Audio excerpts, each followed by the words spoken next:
Ration വ്യാപാരികളുടെ അനിശ്ചിതകാല സമരം തുടങ്ങി. ശമ്പള പരിഷ്കരണം ഉൾപ്പെടെയുള്ള ആവശ്യങ്ങൾ ഉന്നയിച്ചാണ് വ്യാപാരികളുടെ അനിശ്ചിതകാല കടയടപ്പ് സമരം. അതേസമയം ശമ്പളം വർദ്ധിപ്പിക്കാനാകില്ല എന്ന നിലപാടിലാണ് സർക്കാരുള്ളത്. സമരവുമായി മുന്നോട്ടു പോയാൽ ലൈസൻസ് റദ്ദാക്കുമെന്നും സർക്കാർ പറഞ്ഞിട്ടുണ്ട്. സർക്കാരിന്റെ ഭീഷണിക്ക് വഴങ്ങില്ലെന്നും സമരത്തിൽ നിന്ന് പിൻവാങ്ങില്ലെന്നും റേഷൻ ഡീലേഴ്സ് കോർഡിനേഷൻ സമിതി അറിയിച്ചു. സാധാരണക്കാർക്ക് ഭക്ഷ്യധാന്യങ്ങൾ നിഷേധിച്ചുകൊണ്ടുള്ള സമരത്തെ അംഗീകരിക്കില്ല എന്ന സംസ്ഥാന സർക്കാരിന്റെ വാക്കുകൾ മറികടന്നുകൊണ്ടാണ് സംസ്ഥാനത്തെ റേഷൻ വ്യാപാരികൾ പണിമുടക്ക് ആരംഭിച്ചിരിക്കുന്നത്. ശമ്പള വർധനവ് ഉൾപ്പെടെയുള്ള ആവശ്യങ്ങളാണ് സർക്കാരിന് മുന്നിലേക്ക് റേഷൻ വ്യാപാരികൾ വെച്ചിട്ടുള്ളത്.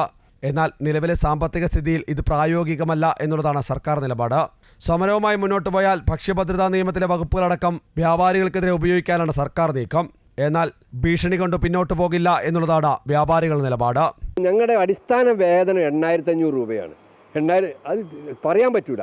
45 കിൻഡൽ വിറ്റാലാണ് ഞങ്ങൾക്ക് 18,000 രൂപ കിട്ടുന്നത്. അത് നിങ്ങൾ മനസ്സിലാക്കേണ്ടതുണ്ട്. 18,000 കിട്ടുന്നത് 45 കിൻഡൽ വിറ്റാലാണ്.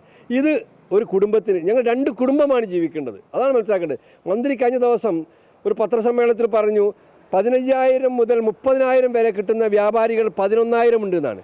ഞങ്ങളെ വ്യക്തമായ കണക്കു ധരിച്ചുകൊണ്ട് ഞാൻ പറയുന്നു, 10,000-ഓളം വരുന്ന റേഷൻ വ്യാപാരിയുടെ വരുമാനം 5,000-ൻ്റെയും 20,000-ൻ്റെയും ഇടയിലാണ്. കടവാടക, സെയിൽസ്മാൻ്റെ ശമ്പളം, കറണ്ട് ചാർജ് ഒക്കെ കൊടുത്താൽ വ്യാപാരിക്ക് എന്ത് ബാക്കിയാവും?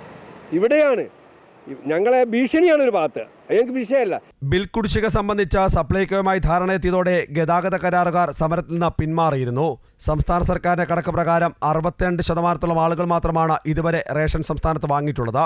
ഈ സാഹചര്യത്തിൽ കടകളടച്ചിടുന്നത് സാധാരണ ജനങ്ങളെ സാരമായി ബാധിക്കും. അതേസമയം ആവശ്യങ്ങൾ പരിഹരിച്ചില്ലെങ്കിൽ ശക്തമായ സമരം തുടരാൻ തന്നെയാണ് വ്യാപാരികളും തീരുമാനിച്ചിട്ടുള്ളത്. അമൃത ന്യൂസ്, കോഴിക്കോട്.